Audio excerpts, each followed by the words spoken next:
Welcome back to the Fixed Ops Roundtable. This is the myKaarma mobile service panel with great friends. Matt Bateman is with us from myKaarma.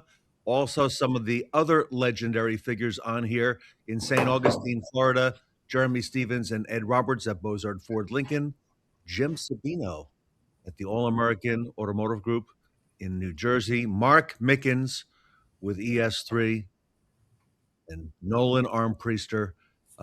Gentlemen, welcome back to the Fixed Ops Roundtable. Thank you so much. Great to be here, Ted.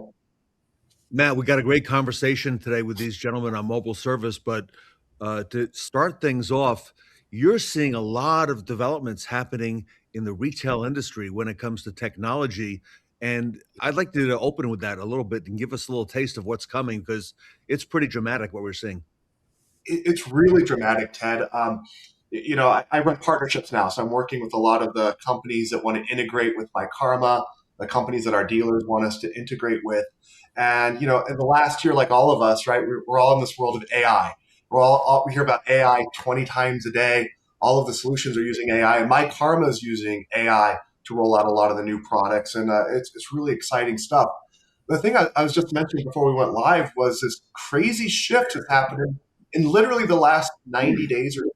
And that's the rise of the dealer builder. So it's not just solutions like myKaarma and others that are using AI. We're seeing dealer groups now build their own solutions. And the questions they're bringing to us is, I want to add a layer on top of myKaarma. How do I use that solution and my solution and tie them together? So I've been real busy working on that, building those opportunities. And we're welcoming dealers in, right? If you've got opportunities, you want to look at our APIs, tie it into our system. I've got a process and flow and a certification. We can do that. So I know that's never how we've really thought about things in this space before, but it's just talking about how quickly we have to adapt to the needs out there. So it's exciting stuff. But yeah, it's just that's what I've been focused on a lot lately. Ed, everybody on this panel is an innovator, yourself included. Talk to us a little bit about what you're seeing right now in this space, especially with mobile service.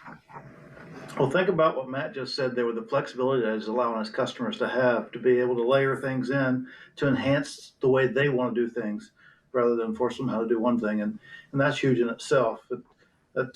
We've been talking about mobile service now for 5 or 6 years, and some dealers are thinking, okay, well, what does it do for us? Can we make money out of it? Can we do this? Can we do that?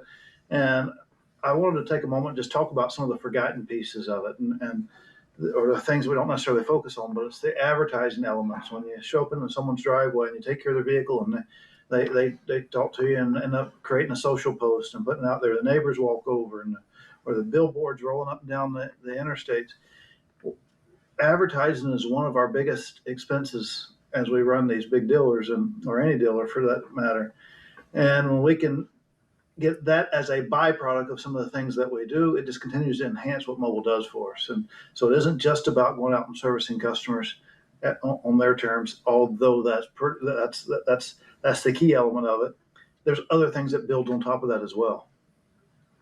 And Jeremy, that advertising from our customers goes a long way. And I see Bozard's vehicles everywhere right now, and it's not just in your posts anymore; it's all over. It is. It's starting to catch like wildfire. And we love AI. I love technology, but this move is a non-AI related topic because it's just old school handshaking and being out in public and building relationships. And that's where, you still have to have that fundamentals, and AI enhances that piece of it because we still use it and stuff, but there's a lot of I like going back to the old school way. It's like, see somebody face to face, have a conversation with them, build that relationship, and you get cool posts like, where your customers are bragging about you and you didn't have to pay them a dime. Actually, you paid them. Actually, they paid you, and then they're advertising for you. So it's kind of a win-win. Yeah, it is. Very good. Well put. Jim Sabino in New Jersey, what are you saying?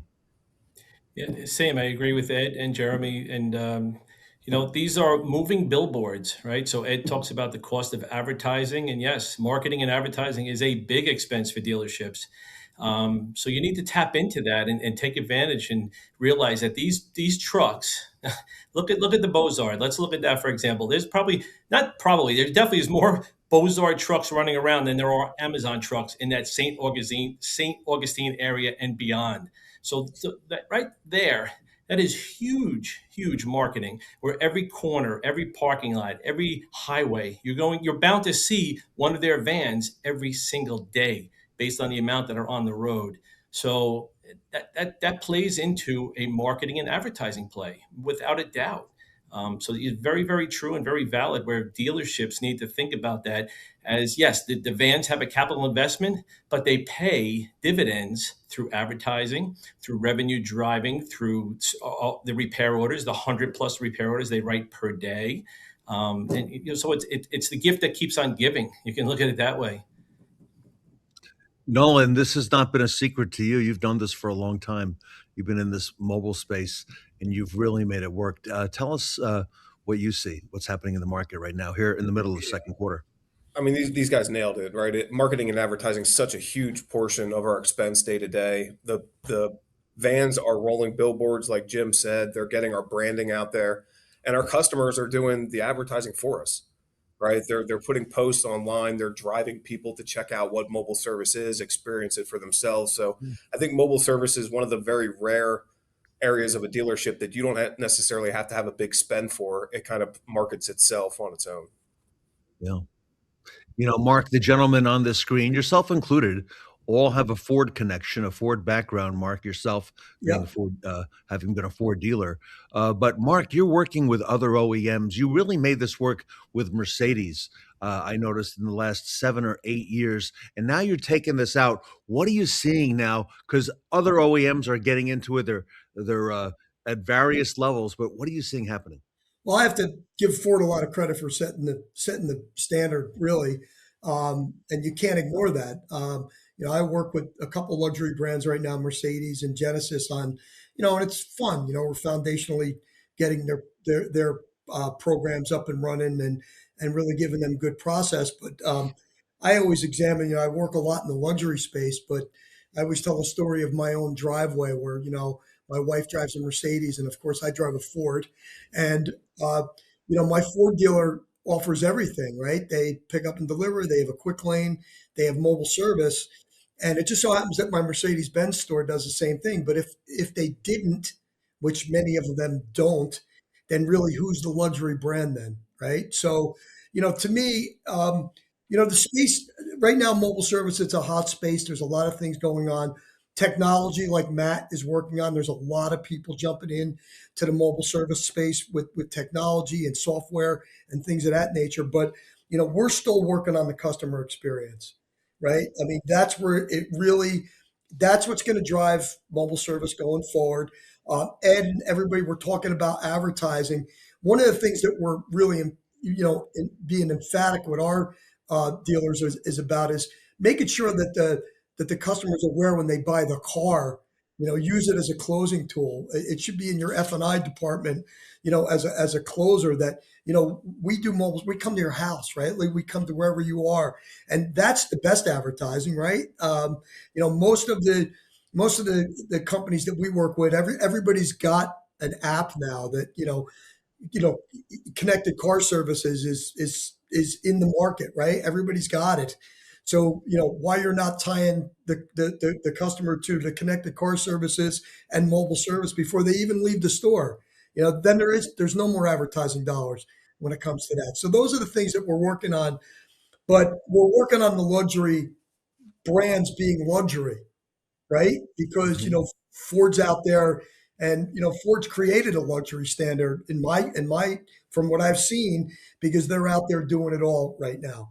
So they've set the standard, and it's a hard standard to live up to. I see a lot of the manufacturers, not only the couple that I work with, but everybody that might be inquiring about our services, are really struggling to match what Ford's done in the space so far. So it really has been tough, but we're concentrating on the customer experience, because that's what's going to drive it. And Mark, you also focus on the training. Tell us a little bit about that at ES3, because the training Yeah. is a big component that sometimes gets overlooked. It is. I think that, just, and Matt, Matt and I did business together long before, we were doing this. And, a lot of places where, software companies or AI companies struggle is really with sustainment, with, here's my, my process, and, it's great, but, people come and go. There's a lot of attrition in our business. And really what we've decided to focus on is, putting a good business model together first, and having a foundational base and process that's going to outlive, you losing some folks, right? So I have a process that's in place. And then more so, what we've really focused on is the sustainment of the process that leads to more customers, that leads to more growth. So when you get to that second and third and fourth van, when you really need software to force multiply without adding employees, because, Ed mentioned the cost of employees and things that go, that's a real thing, right? But we want to make sure that when you get to that point where you need the software and you have to start to force multiply, that the process and the customer experience is already in place. And now what we're doing is we're taking a tool like myKaarma and we're really just enhancing what we're doing. And Matt, those myKaarma tools really enhance the experience, not just at the dealership level, but like Mark is saying, on the mobile side as well. Customers still have to pay for this. They still need to go through all of the steps, and you bring the technology out to them. Yeah, piggybacking on what Mark and even Jeremy started the conversation here a little bit about, and I'm stealing this from a dealer group that we're friendly with, and we've like kind of, it's such a perfect way to encapsulate it. But they said you can't have technology and AI work between you and the customer. It has to work beside you and the customer, and that is absolutely it. And Mark knows this, right? Everyone on the call knows, but like when you build these solutions and stuff, you got to work back from what am I trying to solve? What's the process? Am I actually talking to customers? What's actually working? Building stuff just to build it. And by the way, it's going to get worse, right? How easy it is to build AI stuff. There's just going to be slop out there. And those that stay, the dealer groups and the innovators that look back and say, let me build a process, let me work backwards from it, and then actually lay the software and technology on top of it. That's where you'll see the winning on that as well. Ed, you and I were just in Chicago recently at another dealer group. You and I were visitors there, and we talked about myKaarma. And organically, your folks at Bozard have really said some amazing things about the strides you've made in dealership and with mobile with myKaarma. If you want to speak to some of that, I thought it was fascinating because it was not solicited. It just came out like these customers, giving glowing testimonials as well. Yeah, when it's organic, then that's key. And yes, myKaarma has been a great business partner for us. But when you go somewhere else and it's not even what you're there for, and it comes up organically, then you're really making an impact. And we was at another group, and they're talking about some of the things that they're doing and what they're trying to get done with mobile service and then they started talking about the partnerships that they have with different ones and what helps them get over the hurdles that you run into. And that's what it's all about. It's all about us supporting each other and helping each other work through those obstacles. Matt's going to see a lot more of those than even we are at our size because we're still one store with a lot of vans, but Matt's got a lot of stores with whatever number of vans they have. So they're seeing obstacles at a faster rate than we are. And when we can all learn from each other, we all win. And Jeremy, those mobile ROs, the numbers are growing every month. I keep seeing you break more and more records. Yeah, definitely. And sometimes I feel like we're still getting started with this stuff because there's a lot of stuff we don't know, and we start going down this road, and it's like, oh my gosh, look at all of this opportunity. It's almost like I just saw a field of crops that's just there to be harvested, and Nolan and I've been chatting for the past couple months about the fleet side of it because we focus so much on the retail, but now we're really chasing some fleet customers, and just it doesn't end. That's the cool thing about mobile service. It's like I don't see an ending of how far you can push this, and especially the customers loving it. And now we know the fleet customers love it, and the same capacity issue you have with your fleet customers, which is a plus for them, is we're making the main shop faster on these big repairs, and that's a major concern of all your fleet customers. It's like, hey, when I got to get an engine or transmission, it takes 2 weeks. And now with mobile service, doing a lot of that work, now we can get it done in less than a week. So it's opened up so many doors for us. It's pretty cool to see where we're going to go next with it. Ed, did you know when you got into mobile service that that could possibly happen? Okay, that you would free up the main shop. I shouldn't say free up, make it more available. Okay, for a lot of these other bigger repairs. Well, I'm glad you bring that up, Ted, because a lot of times we look at what can it bring me, and we don't look at all the things, all the byproducts that comes from it. And no, when we set out to do mobile service, that was never the intent. The intent was let's remove some of the friction from the customer, and in some of the byproducts from that is we're creating advocates out there with our customers, and the advertising that we get from it, and all the other stuff that's just byproducts to that. And so when you're doing the right thing, even the thing that you chase after may not be the only thing that brings back to you. But you have to open your eyes and step out and get rolling with it before you can start reaping some of the other benefits that comes from it. Jim, the Bozard folks are in a much different market than you are. They're in northern New Jersey in the tri-state area. Um, Correct. your market, once you started putting those first couple trucks, mobile vans on the road, I'm sure your fellow Ford dealers saw it. What have you seen happen? Because not only are you spreading the word with customers, but now there's other potential competitors getting in, I would imagine. Oh, there's no doubt about it. The road is a little bit more busier now with other vans, that's for sure. So surrounding dealers that really were late adapters are now in. So you got to focus on that pie, right? There's only so many slices in the pie, but we have a pretty good relationship with a lot of the outside fleets and municipalities and things. But again, I welcome competition. It's always healthy, and if you're consistent in your message and the job that you do, that's what you have to just stay the course. And knowing that, yes, there's going to be other dealers that are within the county that have added 1, 2, 3, 4 vans each. Some have just opted out. It's not for me, and they're not believers, which is okay too, which is even better. But the ones that have jumped in are, they're in the game too. So, the pool gets a little busy at times, but I welcome that, and we stay consistent and we do the best job we can every day. Jim, what about the fleet side? Because Nolan and Mark have done very well over the years with that B2B. Yes, the fleet is where the magic happens. The fleet is where the meat is on the bone, and that's Listen, your built-in business is what I call is your initial DMS customer, and your Okay. every new car customer gets set up as a first appointment for mobile service, and that's consistent. The fleets where the multiple Ford VINs under one roof, that's really where you need to go, and you can pull up to a rental car company and knock out 40 to 50 cars at one sitting. Over maybe 2 or 3 days it might take if there are updates and recalls and things. But municipalities, power companies, board of education, rental cars, things like that. Those are the ones that really make the difference. They make the needle move. Do you have somebody internally who's pursuing those opportunities Oh with those yeah, fleets? it's more than it's a team. It's a team. Yes, there's no question about it. You have to employ a team to do that. There's no Can I doubt. come back to Ed and Jeremy? Because I know you've got, I saw it, layers and layers of people. I would imagine you're doing something similar, if not even more.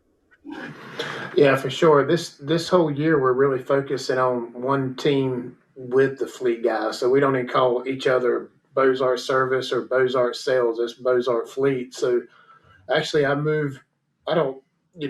When I'm at the dealership and stuff like that, I'm up there at the commercial sales. I hang out with those guys now, and a lot of my team hangs out with those guys. So we're rubbing elbows. We have a designated outside salesperson, and we rotate on salespeople going off with them. So we're going to networking events. We go probably about 3 or 4 networking events a week. Wow. Um, and 3 months in, it's really starting to pay off. We're getting a lot of traction with that. And what's cool is you're not seeing it just in mobile. You're seeing it in sales. You're seeing it in the main shop. It's a total package. This one contact that I made at a chamber event, just a random chamber event. He's already gave us 3 car sales and several fleet customers. Um, to the point where he's a roofing contractor and he pitches Bozard Ford as the aerial shot. And he says, "Hey, this is one of my customers here, and let me introduce you to his fleet guy. He does mobile service. And so we got an advocate out there pitching his roofing company for us. So it's pretty cool how to see. That's why I say there's no ending to this. There's just so much opportunity in it. So, And gentlemen, when I visited Ed and Jeremy, I noticed they had a second shift running in the main shop. Ed, I want to ask you about that because you also had nighttime service advisors, people working, I believe, until 11 or midnight. Any of that on the mobile side? I apologize. So there's been times when we're out until midnight to take care of our fleets, but that's not the norm there. We have to do whatever it takes to take care of our customers, because if we lose them, if we're not there when they need us, then they find someone that it is. And so if it's meeting them at their driveway or meeting them at late hours or whatever it is, we want to be there for them. But I want to circle back to one of the things that Jeremy said about an outside rep. A lot of times when we have a fleet sales department, we'll send someone out to go create relationships. Well, they still may be years away from needing to replace vehicles, but they're only at most months away from needing service. So it allows us to be there that many more times, because they're going to service those vehicles multiple times a year, or they're going to replace them every so many years. So it really elevates the impact of that outside rep going out and building relationships with new fleet customers. Nolan, how have you built that bank of fleet business? Because I know you did that methodically over a long time. We have outside reps as well. I have one gentleman that's on the road all day, every day, just going to fleets, municipalities, just trying to drum up the business. Because, like Jim said, there are so many dealers getting into it now. It's really getting saturated with dealers trying mobile service. And like Jim said, the pie's only so big, but it depends what pie you're trying to eat, right? So most of them are going after recalls and retail business. If you're going after that fleet pie, it really doesn't seem to end. So as long as you're willing to work on their terms, second shift has been huge for us.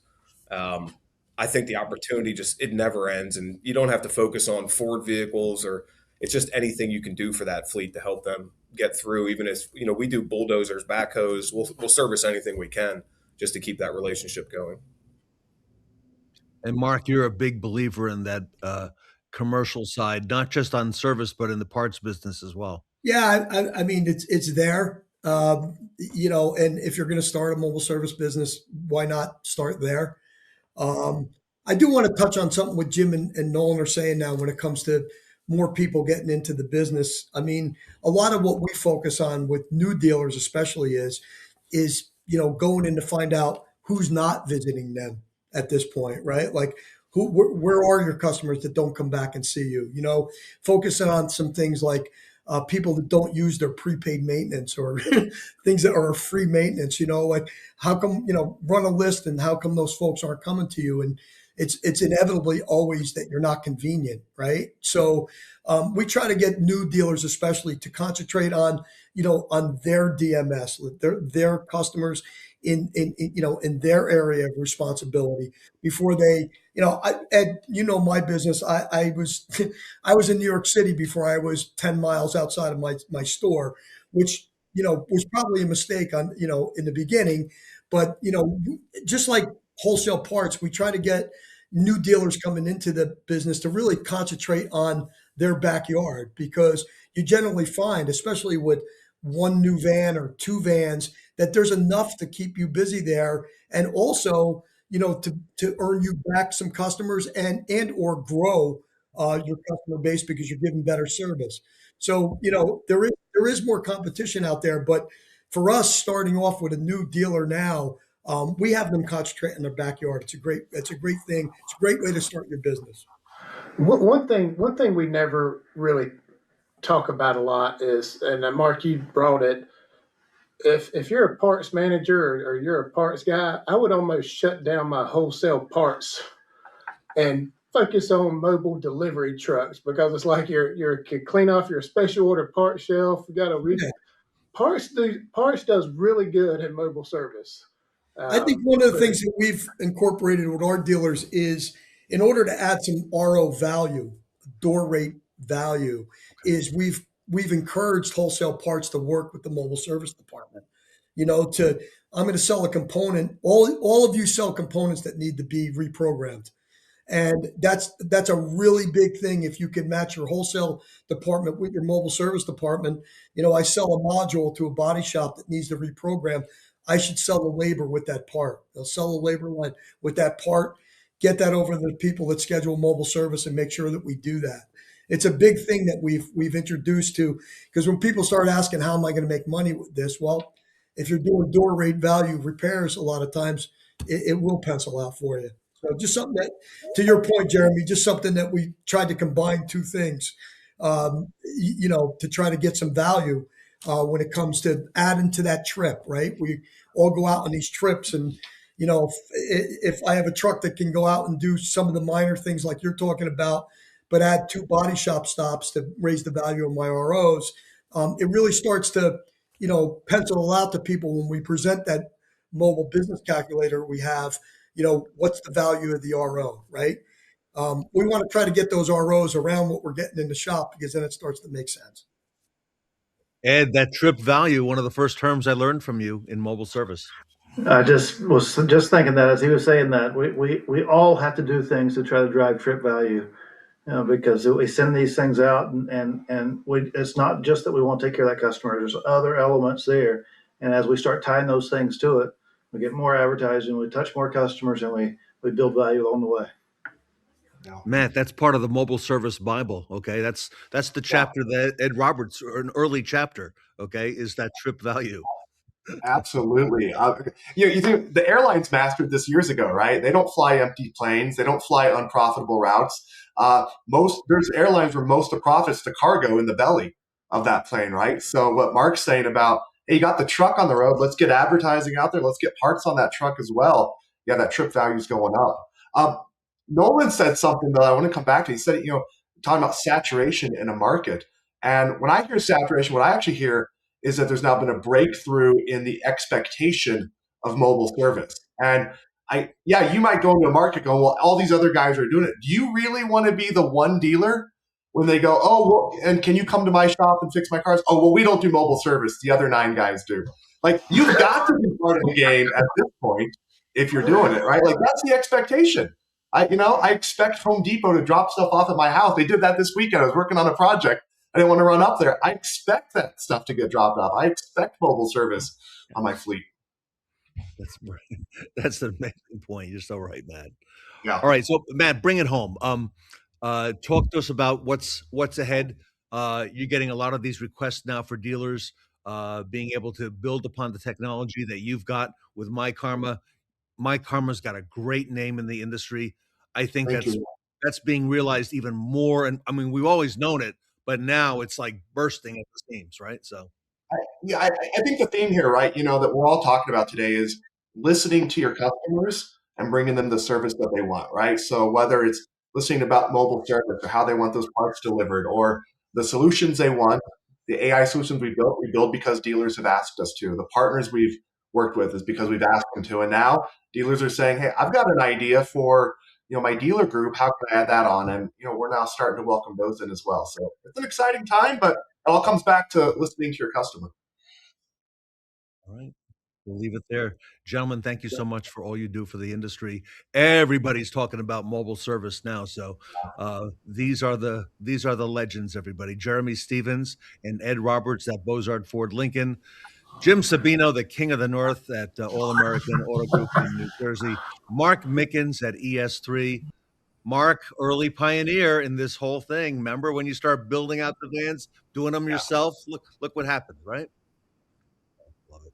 And Nolan Armpriester, amazing. Thank you for all you do. And great advice. Everybody, for more information on myKaarma, you can reach out to them on the web at myKaarma.com. Matt Bateman is in charge of partnerships at myKaarma. You can reach out to him. He's on LinkedIn. He's on the web. Easy to reach.